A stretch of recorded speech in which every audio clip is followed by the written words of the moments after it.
Hello, everyone, and welcome to another edition of Video Quad Radio. I'm Rodney Tomlin, and today we come to you from the Phoenix Racing Shop in Salisbury, North Carolina, once again as the Road Show and Quad Radio continues here. And we're talking with Haedyn Mickelson, who is a new member of this new Phoenix Racing team. And Haedyn, welcome to North Carolina, man. I know you're from out of, Minnesota, Wisconsin area up there, aren't you?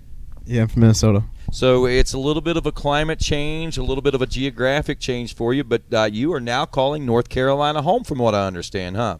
Yeah, I moved down here about 3 months ago, and it's been awesome so far. The weather's definitely way better than Minnesota. Not so much snowmobiling these days, though, right? Yeah, there was snow on the ground for like 2 days, I think. I think you guys just got lucky with that, to be honest with you, down here. But anyway, Noah, like I said, man, some big changes. You're the member, one of the newest members of the Phoenix Racing team, and you made some big changes last year. I mean, you come from Root River Racing. That was a huge and monumental team. You guys did some big things there, but in the offseason, there were a lot of things that took place, a lot of repositioning by a lot of different teams, and you fell into that category, actually. You were probably one of the first ones, actually, that I noticed that was making moves out there when you moved over here to work with Joel Hetrick and those guys with Maxis, Liquid Wrench, and the Elk folks there.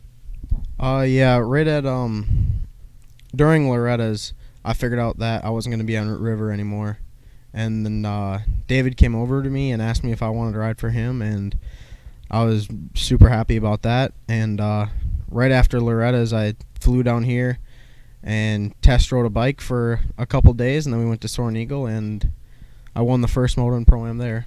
Wow. How did that make you feel? Oh, I felt really good. Really, you look at the big picture there, you see and hear the changes that are taking place, and you think, whoa, what's going on here? And then another change takes place because you get the offer like that. I mean, it all happens so fast, and I'm sure at the same time you were like, man, I really want to go do well for these guys. They're giving me such a huge and golden opportunity. I'm sure there was a lot of weight on your shoulders when you went to Soaring Eagle, wasn't there? Yeah. I mean, the first couple days I was down here, we went to a track, and Doug rebuilt me shocks in one night. So I was kind of, I wanted to show him that what he did worked for me, and obviously it did. You sound like you're a rock star, dude. Doug Roll actually built you a set of shocks overnight so that you would have them specifically for yourself. Yeah.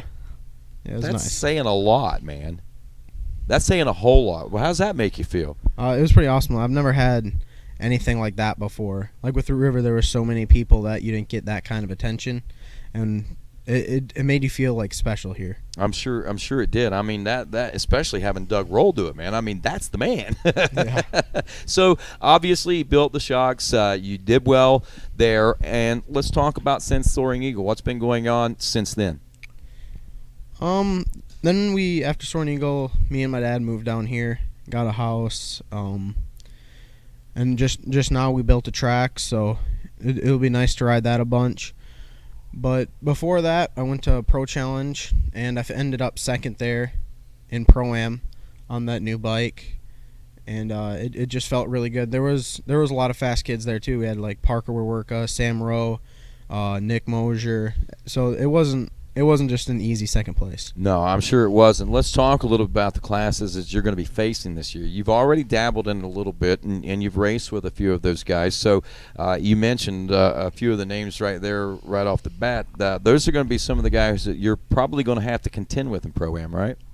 Yeah, I got those couple people, and then people like Wesley Wolf too. Yeah. And I'm sure it's people moving up from A class like Alan Myers. Mm-hmm. There'll be some competition too. So, but I think with everything that's happened here, I'm more confident going into this season than I ever have been before.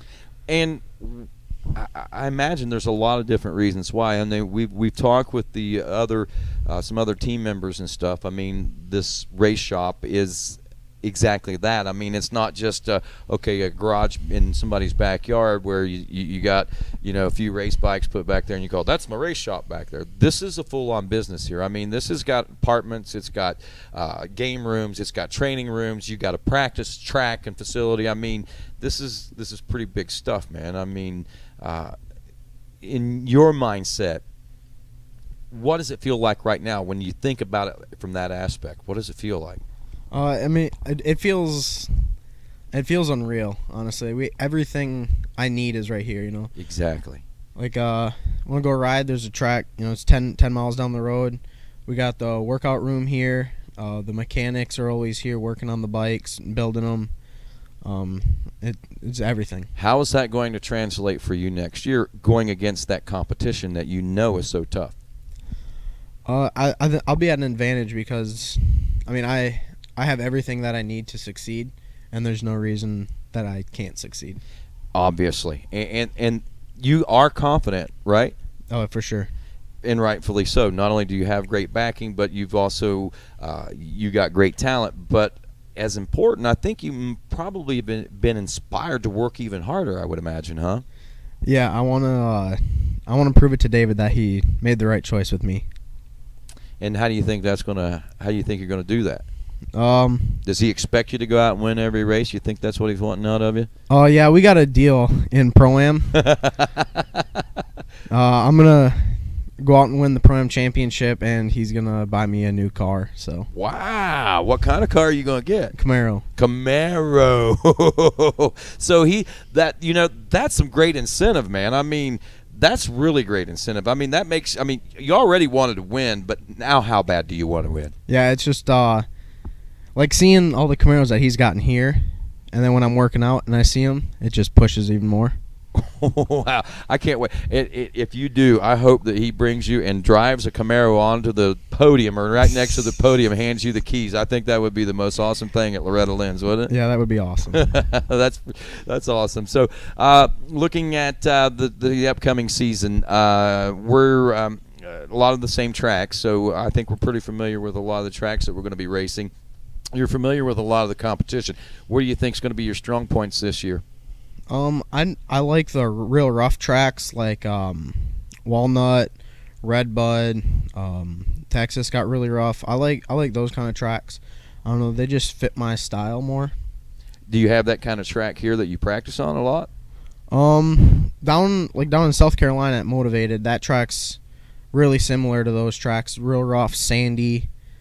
Fast tracks. So you guys have your own practice facility with a moto cross and arena cross track in it, and then you've got all these tracks that you utilize around the area. So you've got that one, that mainstay, but you've got other places you guys go, I guess? Yeah, there's Motivated's the most, like the one we go to the most. But we go down to like Durhamtown and stuff.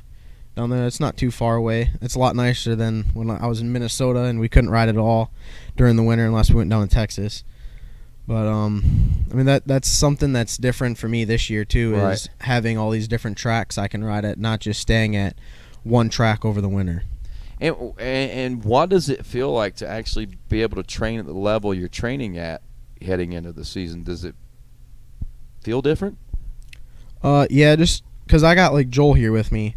So he's pushing me when I'm working out and when I'm riding, and then I got like Grayson and Noah here chasing me, and I don't want to let them beat me, and I want to be able to catch up to Joel. So that's something I haven't had before. Right. I think last year Josh Upperman was on the team, but he was kind of like segregated, I think, from the amateur side of things. But in this respect, I mean, Joel was kind of acting as a mentor for you, I guess.